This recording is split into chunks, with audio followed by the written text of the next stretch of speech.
Ինչպես ժամանակակից տեխնոլոգիաների օգնությամբ փրկել ու վերականգնել գրավոր ժառանգությունը, հատկապես այն տարածաշրջաններում, որտեղ մշակույթը վտանգված է կոնֆլիկտների պատճառով։ Մատենադարանում մեկնարկած հիշողության կերպարանքներ միջազգային գիտագործնական սեմինարին նաև այս հարցերն են քննարկում աշխարհի առաջատար մասնագետները։ 15-րդ անգամ անցկացվող միջոցառմանը մասնակցում է 16 երկրի 36 մասնակից։ Նոր մասնագիտական կապերի հաստատում, European Union Հիշողության կերպարանքներ միջազգային սեմինարը պարզապես գիտական հանդիպում չէ, դասախոսություններից ու քննարկումներից բացի կազմակերպվում են վարպետության դասեր, իրականացվում է փորձի փոխանակում։ Սեմինարն արդեն 3-րդ տարին համաֆինանսավորում է Արարատ բանկը, Մատենադարանի կայուն ու հուսալի գործընկերը։ Մատենադարանը ունի լիարժեք ներուժը եւ լիարժեք հնարավորությունները դառնալու բառից գործնական իմաստով միջազգային կառույց, եւ այս ամենի մեջ շատ կարեւոր է ոչ միայն պետական աջակցությունը, այլև մասնավոր հատվածի ներգրավվածությունը, որովհետև մեր նպատակները ամբիցիոզ են, մեր նպատակները հավակնոտ են, եւ ես ուզում եմ իմ շնորհակալությունը հայտնել մեր լավագույն բարեկամներից մեկին, Հայաստանի առաջատար բանկերից մեկին, Արարատ բանկին,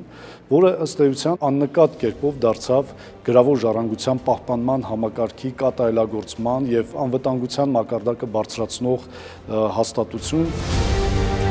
Արարատ բանկն առաջին ֆինանսական հաստատությունն էր, որը սկսեց համագործակցել Մատենադարանի հետ։ 2 տարի առաջ բանկի աջակցությամբ ստեղծվեց ու վերազինվեց կենսաքիմիական հետազոտությունների լաբորատորիան, ինչը որակական նոր մակարդակի է բարձրացրել ձեռագրերի վերականգնման կարողությունները։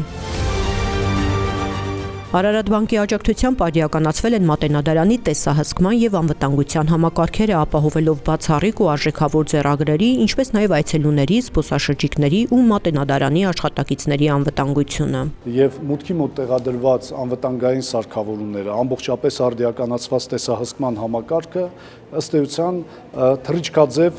զարգացում ապահովեց Մատենադարանում թանգարանի մասնավորաբար անվտանգության տեսակետից։ Մենք շնորհիվ այս սարքավորումների ձևավորել ենք նաև ներքին անվտանգության ստորաբաժանում եւ մի փաստ ասեմ, անցյալ տարվա մեր ցուցադրությունների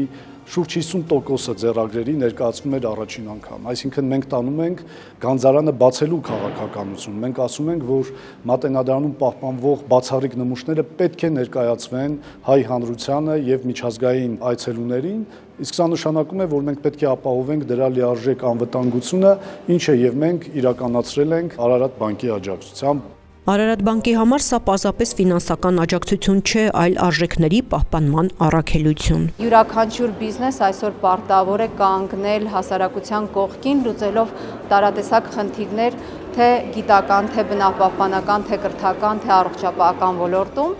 Իսկ Արարատ բանկի սոցիալական ծրագրերի պորտֆելում այսօր ավելի քան 50% ծրագրերի կազմում են կրթական ծրագրերը, ինչը մեզ համար կարևոր է եւ կարևոր ցուցիչ է նաեւ առ այն, որ Արարատ բանկը շատ կարևորում է գիտական եւ կրթական ոլորտը, որը իհարկե մեր երկրի ապագայի համար մեծ դերակատարում պետք է եւ կարող է ունենալ։ Միջոցառման ընթացքում ցուցադրված ֆիլմը ներկայացրեց Արարատ բանկի ու Մատենադարանի բացառիկ գործընկերության պատմությունը, որը սովորական հովանավորություն չէ։ Արա Խզմալյանի խոսքով Արարատ բանկի ղեկավարությունը միշտ զսպում է երախտագիտության ավելորդ դրսևորումները, համարելով, որ ազգային ժառանգությանը սատար կանգնելը ոչ թե բարեգործություն է, այլ բարոյական պարտք ու հանձնառություն։ Արարատ բանկի եւ Մատենադարանի արդեն ավանդական դարձած գործընկերությունը ապացուցում է, երբ մասնավոր հատվածը կանգնում է մշակույթի ու ազգային արժեքների կողքին, ամենաբարդ խնդիրները լուծվում են, իսկ ազգային արժեքներն ու մշակութային գանձերը դառնում են անխոցելի, ստանալով հարատևելու նոր հնարավորություն։